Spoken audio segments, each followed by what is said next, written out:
Good morning student. आज के lecture में अपन पढ़ेंगे एंगुलर फ्रीक्वेंसी या कोणीय आवृत्ति। तो अभी अपन पढ़ रहे हैं इस चैप्टर में सर्कुलर मोशन या एंगुलर मोशन। तो कोई भी कण है या कोई भी सिस्टम निकाय है, अगर वह किसी भी वक्र पर, किसी भी कर्व पर अगर वह सरल रेखीय नहीं है, इसके अलावा किसी भी कर्व या वक्र पर गति करता है तो वह उसकी एंगुलर मोशन होती है। अगर वह वर्ताकार पथ पर गति करता है तो वह उसकी वर्तुल गति या सर्कुलर मोशन होती है। और किसी समय में अगर उसके द्वारा तय की गई जो विस्थापन है वह कोणीय रूप में मेजर किया जाता है तो वह उसकी कोणीय गति के रूप में अपन इसको लिखते हैं। तो देखिए, एंगुलर फ्रीक्वेंसी या कोणीय आवृत्ति क्या होती है। तो नॉर्मली इसका सूत्र जो है वह ओमेगा बराबर 2πn है, जो अपन डिराइव करेंगे। तो सबसे पहले देखिए, एक कोई भी कण है, वह किसी भी वर्ताकार पथ पर गति कर रहा है। सब कुछ कीजिए, यह एक कण है जो r त्रिज्या पर m द्रव्यमान का एक कण है। अगर वह गति कर रहा है, चूँकि किसी समय t बराबर 0 पर ये यहाँ पर है और किसी समय t बराबर t होने पर, किसी समय t पर इसके द्वारा तय किया गया जो दूरी है, सपोज ये दूरी रेखीय दूरी के रूप में बोलूँ इसको तो यह s है, और कोणीय दूरी के रूप में बोलूँ तो यह थीटा है। अभी अपने जो पढ़ा था, अब किसी भी बिंदु, सपोज ये बिंदु ए था और ये बिंदु बी है, तो बिंदु ए के ऊपर उसका रेखीय वेग है वह v होता है, और जो कोणीय वेग है वो अपन लिखते हैं वो हमेशा दाहिने हाथ के नियम के अनुसार या स्क्रू के नियम के अनुसार होता है। अगर कोई भी वर्ताकार पथ में गति कर रहा है और उसका रेखीय वेग उसके द्वारा किसी बिंदु पर जो खींची गई स्पर्श रेखा है, तो जो कोणीय वेग होता है वह दाहिने हाथ के नियम के अनुसार, ऐसे देखो इस प्रकार से, अगर कण इस प्रकार से गति कर रहा है तो यह अंगूठा है वह कोणीय वेग की दिशा को दिखाएगा। अगर यह ऑपोजिट डायरेक्शन में गति कर रहा है तो नीचे की तरफ हो जाएगी। तो जब कण की गति है, यहाँ पर देखिए कण की गति यहाँ पर किस तरफ से है, आप ये देखिए। सबसे पहले कण की गति है एंटी क्लॉकवाइज है, एंटी क्लॉकवाइज है तो ऊपर की ओर होगा, और अगर क्लॉकवाइज गति होती है तो नीचे की तरफ होता है इसका कोणीय वेग। तो अब देखिए यहाँ पर कोणीय आवृत्ति की बात कर रहे हैं अपन। तो किसी भी कण के द्वारा, कण है यहाँ पर बिंदु ए से बिंदु बी पर पहुँचता है समय t में, और तब इसका कोणीय विस्थापन होता है वह कितना हो गया, थीटा, करेक्ट। तो किसी कण के द्वारा अपन कह सकते हैं, किसी कण द्वारा एकांक समय में, एकांक समय का मतलब यहाँ पर है, यहाँ पर बिंदु ए से बीच का समय, तो टी ए बी बराबर 1 सेकेंड। एकांक समय में तय किया गया कोणीय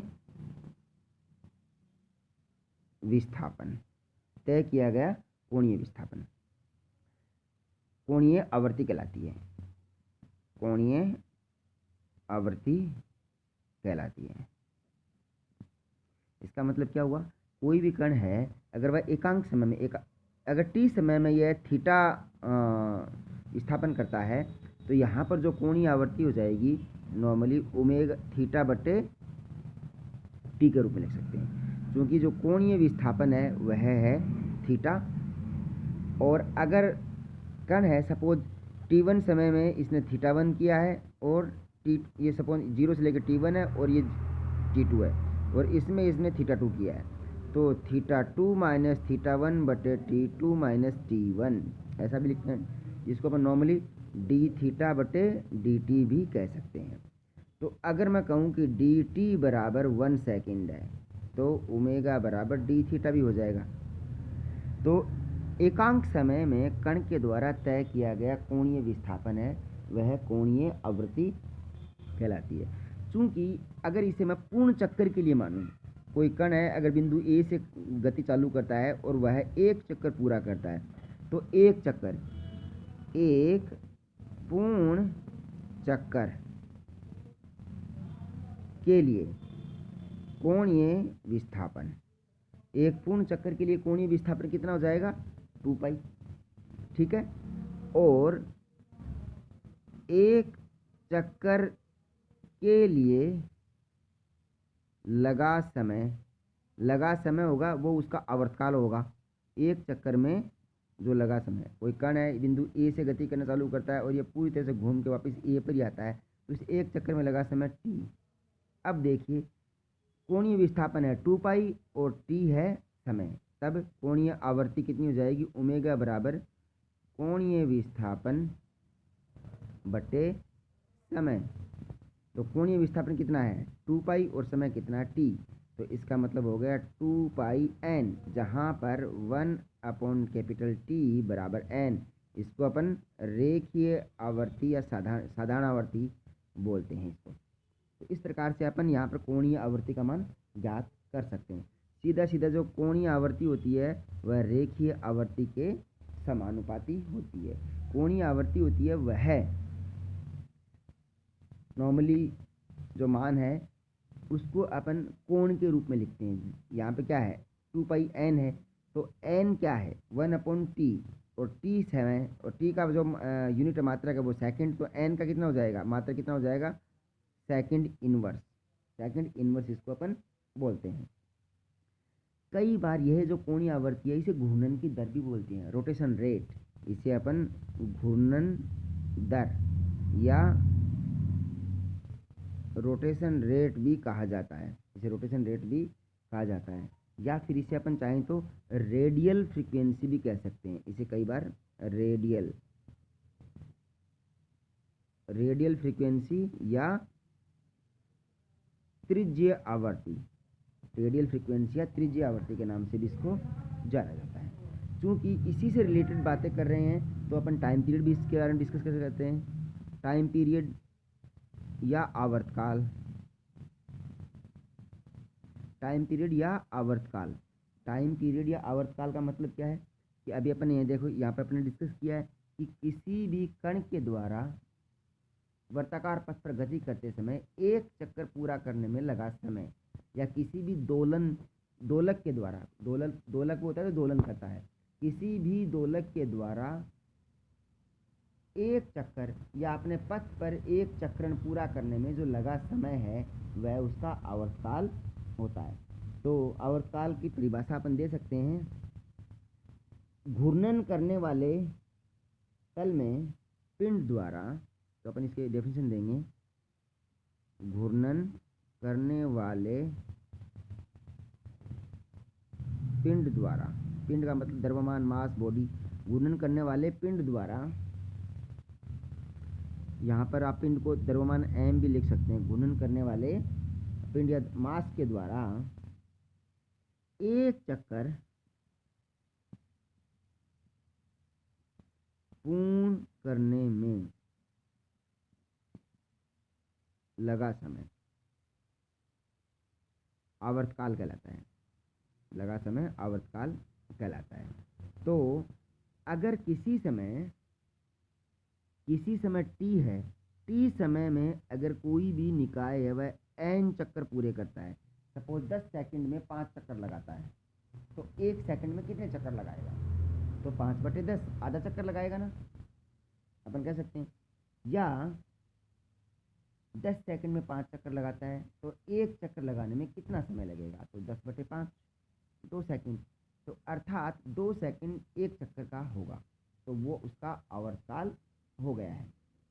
और प्रति सेकंड कितने चक्कर लगाएगा, तो हो जाएगा 5/10, अर्थात एक सेकंड में आधा चक्कर लगाएगा, तो वो उसकी आवृत्ति हो जाती है।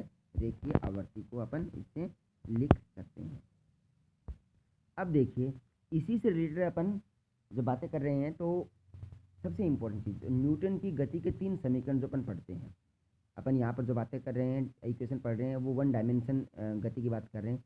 तो न्यूटन की गति के लिए देखिए उसमें क्या क्या दिया गया है, उसमें दिया जाता है u अंतिम वेग, प्रारंभिक वेग, v अंतिम वेग और u प्रारंभिक वेग, यह है फाइनल वेलोसिटी या अंतिम वेग, और यह है इनिशियल वेलोसिटी प्रारंभिक वेग।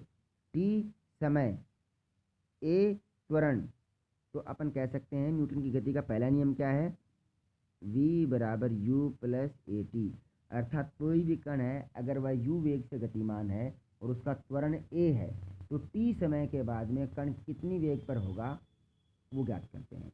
दूसरा इक्वेशन क्या है, s बराबर, यहाँ एक तीसरा s भी लिख दीजिए, वह है ut plus half at square, इसका मतलब किसी भी कण का प्रारंभिक वेग है वो u है। सपोज प्रारंभिक वेग u है और a त्वरण है, तो वो गति कर रहा है t समय के बाद में। ये t समय ले लिया उसने a त्वरण के साथ में, तो t समय के बाद में कण के द्वारा तय की गई दूरी, जिसको s बोलते हैं, वो दूसरे समीकरण से ज्ञात कर सकते हैं। तीसरा, कोई भी कण का प्रारंभिक वेग u है, अगर वह a त्वरण से गति कर रहा है और किसी समय वह दूसरे बिंदु पर पहुंचता है t समय के बाद में, तो वहां पर उसका वेग कितना है v, तो उसको अपन v वेग लिख सकते हैं। तो v स्क्वायर बराबर u स्क्वायर प्लस 2as। ये न्यूटन की गति के 3 समीकरण है, ये सरल रेखीय गति के लिए। अब ठीक ऐसा ही इन्हीं के आधार पर अपन कोणीय समीकरण भी ज्ञात कर सकते हैं, क्योंकि v क्या है, अंतिम वेग, तो यहाँ पर v को कोणीय अंतिम वेग ओमेगा से लिखेंगे। u क्या है, प्रारंभिक वेग, तो कोणीय प्रारंभिक वेग ओमेगा 0 हो जाएगा। a क्या है, त्वरण, तो अल्फा कोणीय त्वरण हो जाएगा। और s क्या है, दूरी, तो यहाँ पर s जो दूरी है वह हो जाएगी कोणीय विस्थापन थीटा से। और इसके अलावा अपन बात कर सकते हैं समय t है वह t ही रहेगा। ओके, ये 2-3 चीज़ें अपने डिस्कस में हैं यहाँ पर। तो अब देखिए, इसके आधार पर अपन न्यूटन की गति का पहला समीकरण देखिए, वह है v बराबर u प्लस ए टी। तो यहाँ पर ओमेगा बराबर ओमेगा 0 प्लस अल्फा टी, अर्थात कोई भी कण का प्रारंभिक कोणीय वेग ओमेगा 0 है, प्रारंभिक कोणीय वेग ओमेगा 0 है और कोणीय त्वरण अल्फा है, तो t समय के बाद में उसका कोणीय वेग ओमेगा होगा, ओमेगा बराबर ओमेगा 0 प्लस अल्फा टी होगा। ये पहला समीकरण। दूसरा समीकरण होगा थीटा बराबर, थीटा क्या, एस का मतलब विस्थापन है, या रेखीय विस्थापन या कोणीय विस्थापन, तो थीटा बराबर omega 0 T plus half alpha T square. इसका मतलब क्या, देखिए यहाँ पर एस बराबर U T plus half A T square. किसी भी कण का प्रारंभिक कोणीय वेग ओमेगा 0 है और अल्फा उसका कोणीय त्वरण है, तो टी समय के बाद में उसके द्वारा तय किया गया कोणीय विस्थापन। यूँ समझिए, देखिए एक कण है, अगर वह ओमेगा 0 कोणीय वेग से गतिमान है, तो टी समय के बाद में, ये टी समय यहाँ से यहाँ तक ये 0 है, टी है, तो टी समय तक तय की गई थीटा है, तो थीटा का मान है omega 0 T alpha T square जाएगा हाफ के साथ। अगर ओमेगा 0 टी प्रारंभिक कोणीय वेग है वो 0 माना गया है, तो थीटा बराबर अल्फा टी स्क्वायर बटे 2 का मान आएगा। अर्थात जो कोणीय विस्थापन है, किसी भी कोणीय गति करने वाले कण के लिए कोणीय विस्थापन है, वह समय के स्क्वायर के समानुपाती होता है। अब ऐसा तीसरा क्या है, अंतिम कोणीय वेग, अंतिम कोणीय वेग ओमेगा स्क्वायर, प्रारंभिक कोणीय वेग omega 0 square plus 2 alpha theta. ये हो गया न्यूटन की गति का तीसरा समीकरण। तो देखिए अपने पास में न्यूटन की गति के 3 समीकरण आ गए हैं, तो मैं इनको बारी बारी से एक बार लिखता हूँ। ओमेगा बराबर omega 0 plus alpha T, theta बराबर omega 0 T plus half alpha T square, और omega square omega 0 square plus 2 alpha theta. ये किसी भी कोणीय गति के लिए न्यूटन की गति के समीकरण हैं। अगर मैं कहूँ कण है वह प्रारंभिक कोणीय वेग उसका 0 है, अर्थात ओमेगा 0 बराबर 0 है, तब देखिए ओमेगा बराबर अल्फा टी, थीटा बराबर अल्फा टी स्क्वायर बटे 2, ओमेगा स्क्वायर बराबर 2 अल्फा थीटा। अब इनका यूज करते हैं तो इनसे अपन आपस में संबंध बता सकते हैं कि किसका संबंध किसके साथ में कैसा है। अब देखिए ओमेगा और थीटा, कोणीय वेग और कोणीय विस्थापन के बीच का संबंध। तो देखिए ओमेगा बराबर अल्फा टी और थीटा बराबर अल्फा टी स्क्वायर बटे 2, ऐसा है। तो थीटा में अल्फा बटे 2 और टी का मान रख दीजिए, तो टी का मान कितना आएगा, टी का मान यहाँ से करेंगे तो ओमेगा बटे अल्फा, तो ओमेगा बटे अल्फा का स्क्वायर, स्क्वायर है यहाँ पर, तो अल्फा ओमेगा स्क्वायर बटे 2। सीधे सा मतलब यहाँ देखिए थीटा बराबर अल्फा ओमेगा स्क्वायर बटे 2, और ये सेम इक्वेशन अगर अपन रेखीय वेग के लिए बात करते हैं तो कैसी आती है, थीटा का मतलब क्या है एस, और ए और वी स्क्वायर बटे 2, ये आता है अपना ऐसा ही। अगर देखिए यहाँ की बात मैं कर रहा हूँ तो मैं इसे कहूँ u बराबर 0, तो वी स्क्वायर बराबर 2as, और यहाँ पर देखिए v बराबर 80 और s बराबर 80 स्क्वायर बटे 2। तो इसका मतलब ये हो गया a बटे 2 v बटे a का स्क्वायर, तो a v स्क्वायर बटे 2 ये माना है s बराबर a v स्क्वायर बटे 2, और यहाँ पर 80 स्क्वायर का हाफ, तो ए वी स्क्वायर बटे 2। ऐसे ही अल्फ़ा ओमेगा स्क्वायर बटे 2, तो थीटा का रिलेशन आ गया, थीटा बराबर अल्फ़ा ओमेगा स्क्वायर बटे 2। और